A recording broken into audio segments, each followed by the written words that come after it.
नहीं सुनता, तुम सबकी सुनो।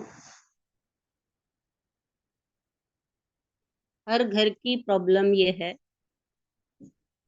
कि मेरी कोई नहीं सुनता।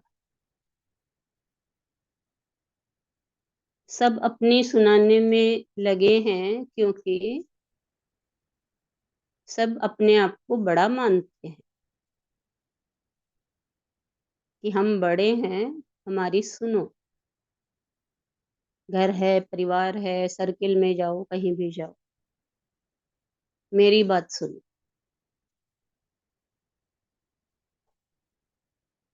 तो गुरुदेव हमें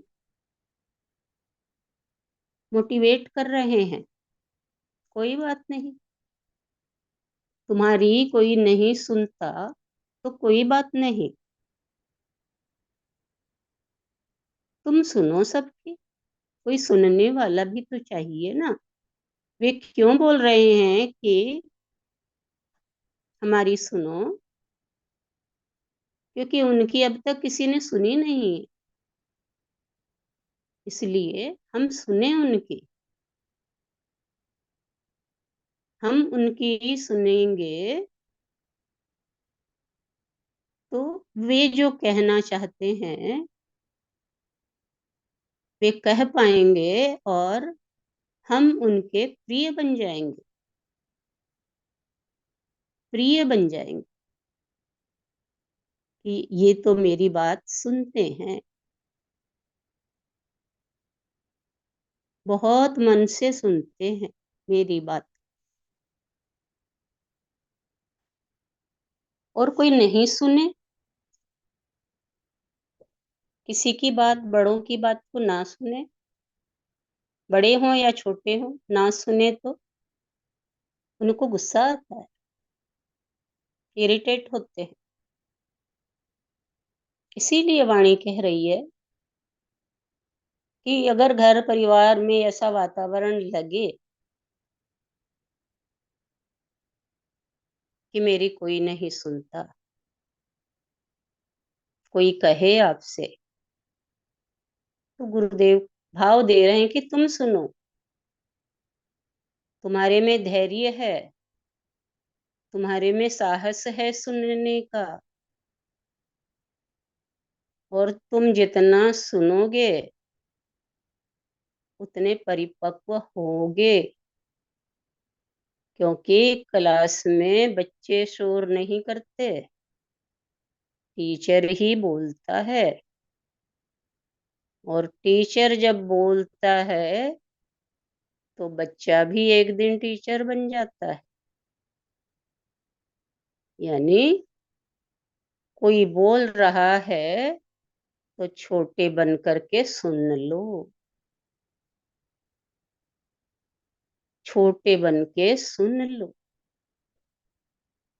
क्योंकि बोलने वाला सदा अहंकार में रहता है, बड़ा बनकर रहता है, सुनने वाला छोटा। और जो छोटा बनने को तैयार है वही तो प्यारा है, न्यारा है। और जो छोटा बनने को तैयार है वही एक दिन महान भी बनेगा। क्यों? क्योंकि बड़ों की सुनी है। इसलिए कोई सुना ना चाहे, कोई ये कहे मेरी कोई नहीं सुनता, आप कहें हमें बताइए क्या कहना चाहते हैं, प्यार से बोलिए। हरिओम। दूसरी वाणी वैशाली ने बहुत अच्छे से बताई। संसार परिवर्तनशील है, ये हम सब ने जाना गुरुदेव के भाव से कि ये संसार नित्य बदल रहा है, चेंजेबल है। हर मनुष्य चाहता है कि चेंजेबल को चेंज ना करें, हो नहीं सकता। एक बच्चा जन्म लेता है पर वो बच्चा ही नहीं रहेगा। पकड़ के रखना चाहो कि इतना ही रहे, नहीं हो सकता। फोटो भले ही खींच के रख लो, लेकिन समय समय के अनुसार बढ़ता चला जाता है। एक धार नदिया की बह रही है, हम सोचे कि उसे रोक लें, नहीं रोक सकते। बहना उनका जीवन, हो सके तो तुम भी बहो उसके साथ। वैसे ही ये गुरुदेव की वाणी कह रही है कि हम परिवर्तन को पकड़ना चाहते हैं।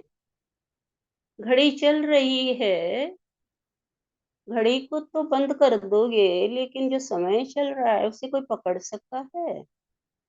6-10 बजे मीटिंग शुरू की, 7:15 हो गए, निकल गया। पकड़ थोड़ी सके हैं समय को। सुबह हुई, अभी रात हो गई, पकड़ नहीं सके हैं। तो हम परिवर्तन को पकड़ना चाहते हैं। हमें पकड़ना किसे है? जो परमानेंट है, जो शाश्वत है, परमात्मा, जो सदा है। सृष्टि रहे ना रहे, लेकिन वो अविनाशी सदा रहेगा। इसलिए उसके हो जाएं,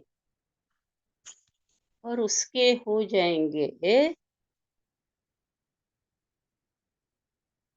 उसके हो जाते हैं तो ये प्रकृति तो उसी के इशारे पर चल रही, चेंज हो रही। इसीलिए हमें ये अ, इस चीज चेंजेबल को एक्सेप्ट करना है। जो भी चेंज हो रहा है, ये दुख मन में नहीं लाना है कि ये बदल गया, ये ऐसे हो गया। कह देते हैं आज बच्चे कैसे हो गए, पहले तो ऐसे नहीं थे। जमाना बदल गया, बच्चे बदल गए, क्या हुआ? क्या गलत हो गया? जैसी हवा चल रही है, ठंडी गर्म, वैसी तो अनुभव होगी ना सबको। तो बच्चे भी उसी युग में है, आप भी वैसे ही बन जाए। अपने आप को कंट्रोल करें। तो इस तरह से हमें सतगुरु कह रहे हैं कि जो शाश्वत है उसमें टिक जाओ, मन उसमें टिक जाए। चेंजेबल को हम कभी भी नहीं बदल सकते। इसलिए जो हो रहा है उसे बदल नहीं सकते, स्वीकार करते चलो। कुछ को सुख आए, सुख को स्वीकार, दुख आए, उस दुख को स्वीकार, सब कुछ को स्वीकार, क्योंकि स्वीकार भाव में ईश्वर है। जैसे ही स्वीकार करोगे सहज हो जाओगे। सहज, सहज होना, निर्भर हो जाना। सहज तो हज की यात्रा है, जिसपे पैसे ही नहीं लगते सहज होने में, कुछ लगता ही नहीं। केवल भाव ले लेना। हरिओम।